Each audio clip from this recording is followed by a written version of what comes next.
Hello दोस्तों, कैसे हैं आप सभी लोग। आप सभी लोग अच्छे हैं ना। तो आज हम अकबर को लेकर आए हैं टॉपिक में अपने अकबर को। ठीक है, अकबर का शासनकाल कब से कब तक था। इसका शासनकाल 1556 से 1605 तक था। इसको देख लेते हैं, जो क्वेश्चन इसमें बनते हैं। थोड़ा लंबा टॉपिक हो सकता है, तो चलिए देखते हैं मित्रों अपने पहले क्वेश्चन की तरफ। हमारा आज का पहला क्वेश्चन कौन सा है। ठीक है, चलें फिर, चलिए आ जाइए। पहला क्वेश्चन हमारा है, किस स्थान पर अकबर को हुमायूं की मृत्यु की सूचना मिलने पर राजगद्दी पर बैठाया गया।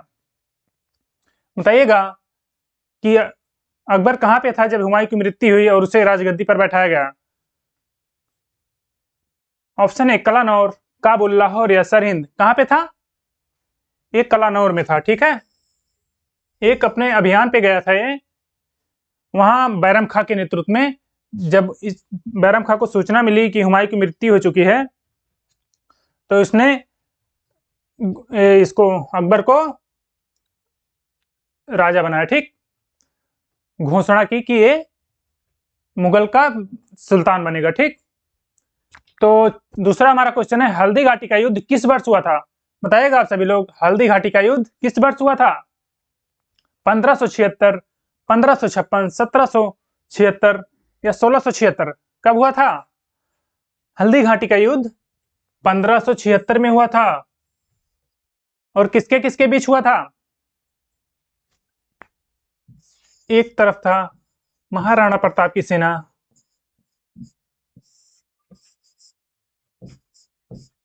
और एक तरफ अकबर की सेना।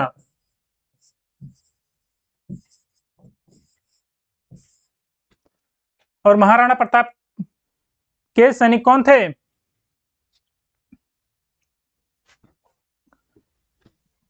अकबर के सेनापति राजा मान सिंह। ठीक है, मान सिंह सेनापति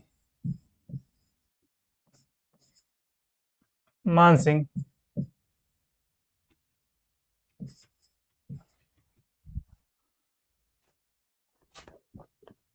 और महाराणा प्रताप के आसफ खां। ठीक है, इनके सेनापति आसफ खां थे।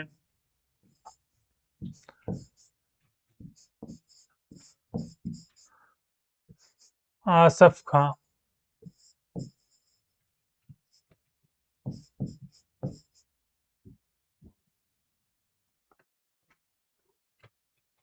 कौन था? आसफ खान। ठीक है, इसमें किसकी जीत हुई?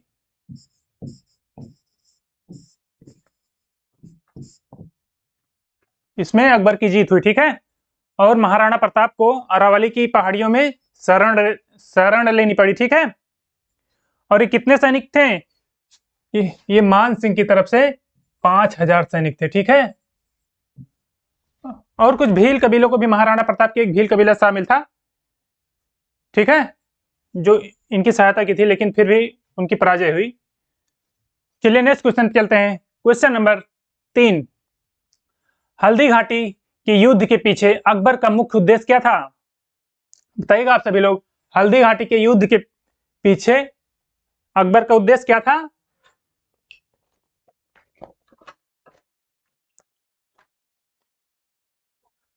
महाराणा प्रताप को अपने अधीन लाना, साम्राज्यवादी नीति, राजपूतों में फूट डालना, या इनमें से कोई नहीं। तो इसका मुख्य उद्देश्य क्या था? इसका मुख्य उद्देश्य था महाराणा प्रताप को अपने अधीन लाना, क्योंकि महाराणा प्रताप इसके संप्रभु को स्वीकार नहीं कर रहे थे। ठीक है, और उन्हें अपने अधीन लाने के लिए बहुत प्रयास किया, लेकिन अंततः सफल नहीं हो पाया। चलिए नेक्स्ट क्वेश्चन पे चलते हैं। क्वेश्चन नंबर 4, हल्दी घाटी के युद्ध में महाराणा प्रताप की सेना का सेनापति कौन था। बताइएगा आप सभी लोग कि महाराणा प्रताप का सेनापति कौन था हल्दी घाटी के युद्ध में। हकीम खान, मान सिंह, अमर सिंह या शक्ति सिंह। तो कौन था? ये हकीम खान नहीं रहेगा, ये आसफ खान रहेगा। ठीक है, यहाँ पे आप लिख लीजिए आसफ खान।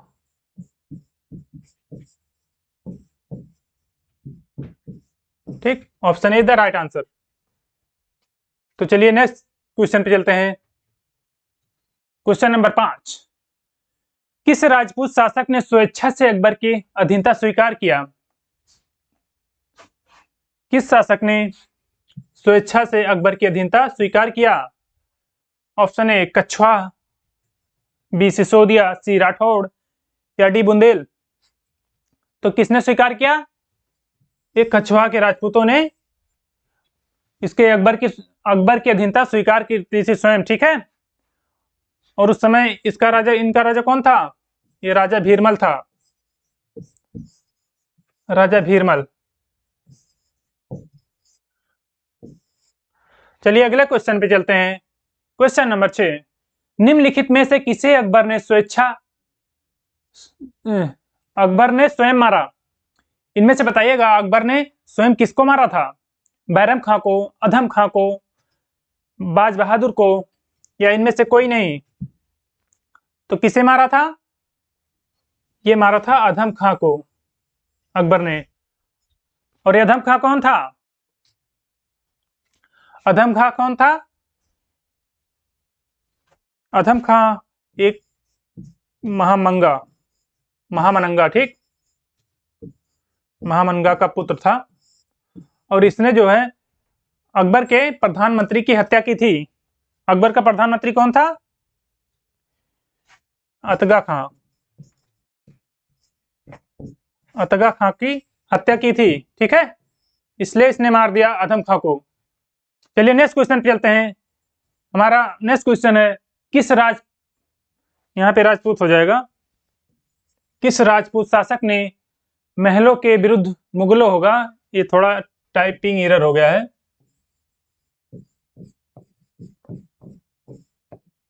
किस राजपूत शासक ने मुगलों के विरुद्ध निरंतर स्वतंत्रता का संघर्ष जारी रखा और समर्पण नहीं किया? कौन सा राजा थे? बीकानेर के राजा राय सिंह, मारवाड़ के राजा रावचंद्र सेन, और मेवाड़ के राजा अमर सिंह, या आमेर के राजा भारमल। तो किसने स्वीकार नहीं की थी, समर्पण नहीं किया? कौन नहीं किया? मारवाड़ के राजा रावचंद्र सेन ने, ठीक है, बाकी सभी ने कर लिया था। अगला क्वेश्चन है, अकबर के साथ युद्ध करने वाली दुर्गावती कहाँ की रानी थी? बताइएगा आप सभी लोग कि अकबर के साथ युद्ध करने वाली रानी दुर्गावती कहाँ की रानी थी? आसिरगढ़ की, मंडला की, मांडू की, या रायगढ़ की? तो कहाँ की रानी ये थी? ये मंडला की रानी थी। इनका पुत्र जो है अल्पवयस्क था, जो कि उत्तराधिकारी था, और इसकी तरफ से इन्होंने उनके संरक्षण में युद्ध किया, ठीक है। तो चलिए नेक्स्ट क्वेश्चन पे चलते हैं। अगला क्वेश्चन हमारा है, अबुल फजल की हत्या किसने करवाई थी? बताएगा आप सभी लोग कि अबुल फजल की हत्या किसने करवाई थी? मुराद ने, सलीम ने, दानियाल ने, या अब्दुल रहीम ने? तो किसने कराई थी? ये सलीम, जिसे जहांगीर भी कहते हैं, इसने अबुल फजल की हत्या करवाई थी। क्यों करवाई थी? क्योंकि 1602 में ये यहाँ बंगाल का था, बंगाल का गवर्नर था, ये वहां का स्वतंत्र रूप से व्यवहार कर रहा था, इसलिए अकबर ने अबुल फजल को इसको मतलब कंट्रोल करने के लिए भेजा, नियंत्रण के लिए। लेकिन इसने जो सलीम था, ये बुंदेला सरदार, ठीक है, बुंदेला सरदार वीर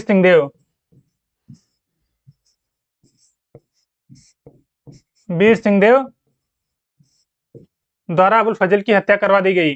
और वीर सिंह देव को 3000 मनसब भी प्रदान किया जहांगीर ने इनाम के स्वरूप, ठीक है। चलिए अगला क्वेश्चन हमारा है, निम्नलिखित में से किस मुस्लिम शासक ने तीर्थ यात्रा कर समाप्त कर दिया था? किस मुस्लिम शासक ने तीर्थ यात्रा कर समाप्त कर दिया था? हुमायूं ने, अकबर ने, शेरशाह ने, या इनमें से कोई नहीं? तो किसने समाप्त कर दिया था तीर्थ यात्रा कर? ये अकबर द्वारा समाप्त किया गया था, ठीक है, अकबर द्वारा। और कब समाप्त किया गया था? ये 1563 में, ठीक, 1563 में समाप्त कर दिया गया। और इसके द्वारा कुछ समाप्त की गई थी प्रथाएं तो उनमें हम देख लेते हैं। 1662 में इसने दास प्रथा समाप्त किया था, दास प्रथा, ठीक। और 1664 में इसने जजिया कर को समाप्त किया था। तो इसका ऑप्शन बी सही हो जाएगा, ठीक है। तीर्थ यात्रा कर 1563 में और 1662 में दास प्रथा और 1664 में जजिया कर को समाप्त किया था। चलिए अगले क्वेश्चन पे चलते हैं। अगला क्वेश्चन हमारा कौन सा है? अकबर के शासनकाल में पुनर्गठित केंद्रीय प्रशासन तंत्र के अंतर्गत सैनिक विभाग का प्रमुख कौन था? बताइएगा आप सभी लोग कि अकबर के शासनकाल में पुनर्गठित केंद्रीय शासन तंत्र के अंतर्गत सैनिक विभाग का प्रमुख कौन था? दीवान था, मीर समन या मीर बख्शी, या इनमें से कोई नहीं? तो कौन था? ये मीर बख्शी था, ठीक है। उस समय सैनिक विभाग का प्रमुख मीर बख्शी था। Option see the right answer. चलिए अगले क्वेश्चन पे चलते हैं। अगला क्वेश्चन हमारा है, अकबरकालीन सैन्य व्यवस्था आधारित थी। बताइएगा आप सभी लोग कि अकबरकालीन सैन्य व्यवस्था किस पे आधारित थी? जमींदारी पर, सामंतवादी पर, मनसबदारी पर या आईने दहसला पर? तो किस पे आधारित थी? ये मनसबदारी, ठीक है, मनसबदारी पे आधारित थी, ठीक है। और इसने जो है कि मनसबदार क्या होता है अर्थ? उस अधिकारी से था जिसे शाही सेना में कोई पद या श्रेणी प्राप्त हो, उसे मनसबदार कहते थे। और इन्हें जो राजा होता था, शासक होता था, उनके द्वारा ये कुछ घोड़े वगैरह पालते थे, जिसे बाद में जब युद्ध होता था तो उसमें सम्मिलित किया जाता था। और अकबर ने ही घोड़े दागने की जो है प्रथा पुनः प्रचलित किया, ठीक है। कब किया था घोड़े दागने की? 1573 में। और 1575 में ये जो है मनसबदारी आया था, ठीक है। चलिए अगले क्वेश्चन पे चलते हैं। अकबर दीवान का पूर्ण रूपेण दर्जा दिया जाने वाला प्रथम व्यक्ति था। अकबर द्वारा दीवान का पूर्ण रूपेण दर्जा दिया जाने वाला प्रथम व्यक्ति कौन था? मुनीम खां, आसफ खां, मुजफ्फर खां तुर्बी या राजा टोडरमल? तो कौन था? वो मुजफ्फर खां तुर्बती था, ठीक है। ऑप्शन सी सही आंसर होगा। चलिए अगले क्वेश्चन पे चलते हैं दोस्तों। अगला क्वेश्चन हमारा है, अकबर ने जिस मनसबदारी प्रणाली को लागू किया वह किस देश में प्रचलित प्रणाली से उधार ली गई थी? अकबर ने जो मनसबदारी प्रणाली शुरू की थी वो सबसे पहले कहां पे प्रचलित थी? कहां पे थी? तुर्की, अफगानिस्तान, मंगोलिया, फारस? कहां पे थी ये थी मंगोलिया में। और मंगोलिया में कौन था? चंगेज खान द्वारा शुरू किया गया था, ठीक है। चंगेज खान, इसके द्वारा शुरू किया गया था। और इसी के तर्ज पर अकबर ने भी मनसबदारी प्रणाली व्यवस्था शुरू की थी, ठीक। चलिए अगला क्वेश्चन चलते हैं। अगला हमारा क्वेश्चन है, जाप्ती प्रणाली किसकी उपज थी? बताइएगा आप सभी लोग कि जाप्ती प्रणाली जो थी वो किसकी उपज थी? शेरशाह की, सिकंदर लोदी की, अकबर की, या इनमें से कोई नहीं? तो किसने शुरू किया था जाप्ती प्रणाली? ये अकबर द्वारा शुरू की गई थी। चलिए दोस्तों अगले क्वेश्चन पे चलते हैं। अगला क्वेश्चन हमारा है, टोडरमल ने किस क्षेत्र में ख्याति अर्जित की थी? बताइएगा आप सभी लोग कि टोडरमल ने किस क्षेत्र में ख्याति अर्जित की थी? सैन्य अभियान, चित्रकला, हास्य परिहास या भू राजस्व? किसमें की थी? भू राजस्व में।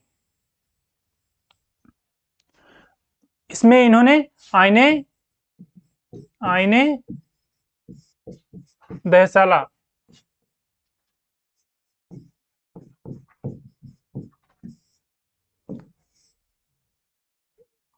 ठीक। चलिए अगले क्वेश्चन पे चलते हैं। इनमें से किस कर व्यवस्था को बंदोबस्त व्यवस्था के नाम से भी जाना जाता था? बताइएगा आप सभी लोग कि इनमें से किस कर व्यवस्था को बंदोबस्त व्यवस्था के नाम से भी जाना जाता था? जाप्ती, नसक, कानकुट या दहसाला? तो किसे जाना जाता था? ये दहसाला को जाना जाता था, ठीक। Option D is the right answer. और दहसाला व्यवस्था ये राजा टोडरमल द्वारा, ठीक है, चलाया जा रहा था। अगला क्वेश्चन है हमारा, आईने दहशाला पद्धति किसके द्वारा निर्मित की गई थी? बताइएगा कि आईने दहशाला पद्धति किसके द्वारा निर्मित की गई थी? अभी हमने बताया बीरबल, भगवान दास, भारमल या टोडरमल। किसके द्वारा? ये टोडरमल द्वारा। Option D is the right answer. चलिएगा अगले क्वेश्चन पे चलते हैं मित्रों। अगला क्वेश्चन हमारा है, अकबर ने दीन ए इलाही किस वर्ष में प्रारंभ किया? अकबर ने दीन ए इलाही किस वर्ष में प्रारंभ किया?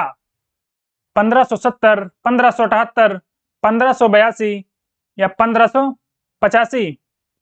कब किया था? ये 1582 में किया था दीन ए इलाही। और इसको दीन ए इलाही को सबसे पहले किसने स्वीकार किया था? पहला हिंदू, ये बीरबल था, ठीक है, बीरबल द्वारा स्वीकार किया गया था। और 1585 में इसमें अकबर ने सभी धर्म के मूल सिद्धांतों को सम्मिलित किया था, ठीक है।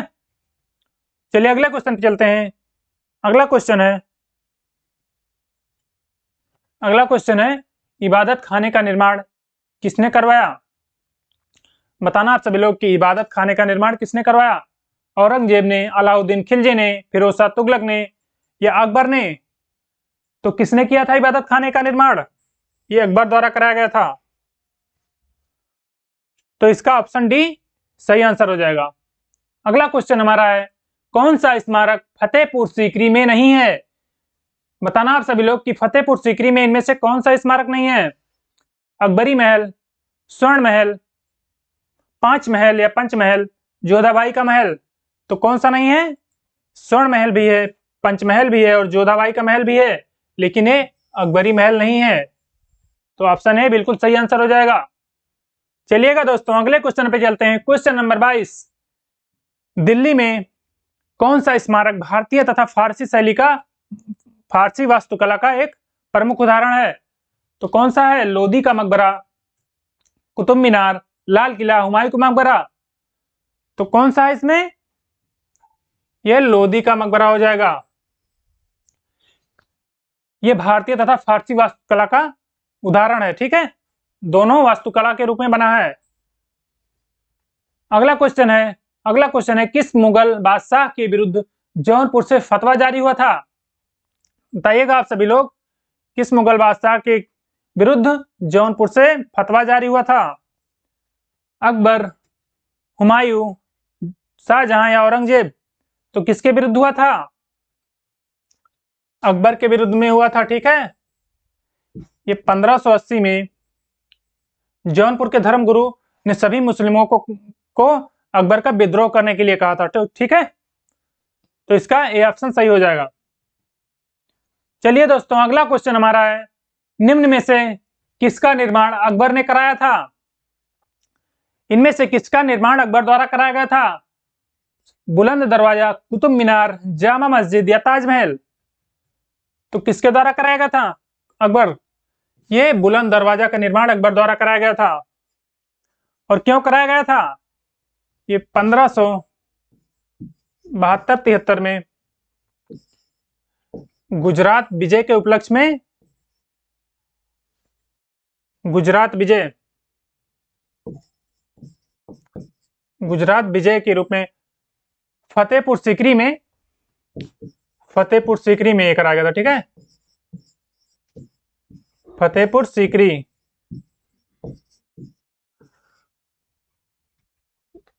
सीकरी में ये विजय स्तंभ के रूप में कराया था, बुलंद दरवाजे के निर्माण विजय स्तंभ के रूप में, ठीक। तो इसका ऑप्शन ए हो जाएगा बुलंद दरवाजा, ठीक है, और ये फतेहपुर सीकरी में है, ठीक है, याद रखिएगा। चलिए मित्रों अगले क्वेश्चन हमारा है, अकबर द्वारा बनवाई गई श्रेष्ठतम इमारतें पाई जाती हैं, कहाँ पाई जाती थी? अकबर द्वारा सबसे ज्यादा इमारतें कहाँ बनवाया था? आगरा के किले में, फतेहपुर सीकरी में, लाहौर के किले में, इलाहाबाद के किले में? तो कहाँ पे इसके द्वारा सबसे ज्यादा इमारतें बनवाई गई थी और जिनमें से सभी श्रेष्ठ हैं ये आगरा के किले में बनवाई गई थी, ठीक है। तो ऑप्शन ए बिल्कुल सही आंसर हो जाएगा इसका। चलिएगा दोस्तों अगला क्वेश्चन पे चलते हैं। अगला क्वेश्चन हमारा है, फतेहपुर सीकरी में अकबर ने निर्मित कराया था? क्या निर्मित कराया था इनमें से फतेहपुर सीकरी में? मोती महल, पांच महल, हीरा महल या रंग महल? तो अकबर ने फतेहपुर सीकरी में इनमें से कौन सा महल निर्मित करवाया था? ये करवाया था पांच महल। इसको निर्मित कराया गया था अकबर द्वारा फतेहपुर सीकरी में। ठीक है, चलिए अगले क्वेश्चन पे चलते हैं। अगला क्वेश्चन हमारा है क्वेश्चन नंबर 27। जहांगीर महल कहाँ स्थित है? बताइएगा सभी लोग कि जहांगीर महल कहाँ स्थित है? दिल्ली में, आगरा में, लाहौर में या औरंगाबाद में? तो जहांगीर महल कहाँ पे स्थित है? ये आगरा में। Option B is the right answer. Jahangir Mahal Agra में स्थित है, तो इसका बी सही आंसर हो जाएगा। चलिएगा अगले क्वेश्चन है हमारा, अकबर का महल कहाँ स्थित है? बताइएगा। अकबर का, ये मकबरा हो जाएगा, महल नहीं, ठीक है, मकबरा। अकबर का मकबरा कहाँ स्थित है? आगरा में, सिकंदरा में, फतेहपुर सीकरी या इनमें से कोई नहीं? कहाँ पे है इसका मकबरा? सिकंदरा में है। चलते हैं अगले क्वेश्चन पे। अगला क्वेश्चन हमारा है, अकबर के काल में महाभारत का फारसी अनुवाद किसके निर्देशन में हुआ था? बताइएगा, अकबर के काल में महाभारत का फारसी अनुवाद किसके निर्देशन में हुआ था? अबुल फजल, फैजी, उतबी या नाजरी? तो किसके निर्देशन में हुआ था? ये फैजी के निर्देशन में हुआ था। चलते हैं अगले क्वेश्चन पे। हमारा अगला क्वेश्चन है, किसने महाभारत का फारसी में अनुवाद किया था? बताइएगा कि फैजी के नेतृत्व में किसका महाभारत का फारसी अनुवाद किसने किया था? अबुल फजल ने, अब्दुल कादिर बदायूनी ने, शेख मुबारक ने या निजामुद्दीन अहमद ने? तो किसने किया था फारसी में अनुवाद महाभारत का? फारसी में महाभारत का भी हुआ था और रामायण का भी अब्दुल कादिर बदायूनी द्वारा किया गया था। और जो महाभारत फारसी में अनुवाद किया गया उसका शीर्षक क्या था? उसका शीर्षक था रज्मनामा। रज्मनामा, ठीक। और ये अब्दुल कादिर बदायूनी द्वारा इसका फारसी में अनुवाद किया गया था। ठीक दोस्तों, चलिए अगले क्वेश्चन पे चलते हैं। Question number 31। वह प्रसिद्ध जैन आचार्य कौन थे जिनको अकबर ने बहुत सम्मानित किया? कौन से जैन आचार्य थे जिनको अकबर ने सम्मानित किया था? चंद्रप्रभ सूरी, पुष्पदंत, हरिविजय सूरी या यशोभद्र? तो कौन जैन आचार्य थे? ये थे Harivijay Suri. Option see the right answer. Harivijay Suri को अकबर ने सम्मानित किया था। अगला क्वेश्चन हमारा है, मुगल शासक अकबर के समय का प्रसिद्ध चित्रकार कौन था? बताना है सभी लोग का कि अकबर के समकालीन या अकबर के काल दरबार में प्रमुख चित्रकार कौन था? अबुल हसन, दशवंत, उस्ताद मंसूर या किशनदास? तो कौन था प्रसिद्ध चित्रकार? ये उस्ताद मंसूर था। ठीक, अकबर के दरबार में बहुत प्रसिद्ध चित्रकार था। चलते हैं अगले क्वेश्चन पे। अगला क्वेश्चन है दोस्तों, अकबर के दरबार में आने वाला पहला अंग्रेज व्यक्ति कौन था? बताना आप सभी लोग के अकबर के दरबार में पहला अंग्रेज कौन आया था? Sir Thomas Roe, John Hawkins, Ralph Finch या पीटर मुंडी? तो कौन आया था अंग्रेज व्यक्ति प्रथम अकबर के दरबार में? यह आया था Ralph Finch. Option C is the right answer. चलते हैं अगले क्वेश्चन पे। अगला क्वेश्चन हमारा है, एलिजाबेथ प्रथम का समकालीन भारतीय शासक कौन था? बताना आप सभी लोग का कि अकबर के समकालीन, इसके एलिजाबेथ के प्रथम के समकालीन भारत का राजा कौन था या शासक? शाहजहां, औरंगजेब, अकबर या बहादुर शाह? तो कौन था? ये अकबर था, एलिजाबेथ के समकालीन। ठीक, चलते हैं मित्रों। अगला क्वेश्चन हमारा है, अकबर ने बंगाल तथा बिहार को मुगल साम्राज्य में कब मिलाया? बताइएगा आप सभी लोग कि अकबर ने बंगाल तथा बिहार को मुगल साम्राज्य में कब मिलाया गया? 1575 में, 1590 में, 1576 में या 1572 में? कब मिलाया गया था? ये 1576 ईस्वी में मिलाया गया था। Option see the right answer, ठीक है, बंगाल और बिहार को। तो दोस्तों हमारा क्वेश्चन इतने ही थे, और अगर सेशन आपको पसंद आया हो तो लाइक करिए, शेयर करिए, और मित्रों और सब्सक्राइब भी करिए अगर जो नए हो, और अपने दोस्तों के पास भी शेयर करिएगा। तो आपको अपना साथ बनाए रखने के लिए यहाँ तक बहुत बहुत धन्यवाद। जय हिंद।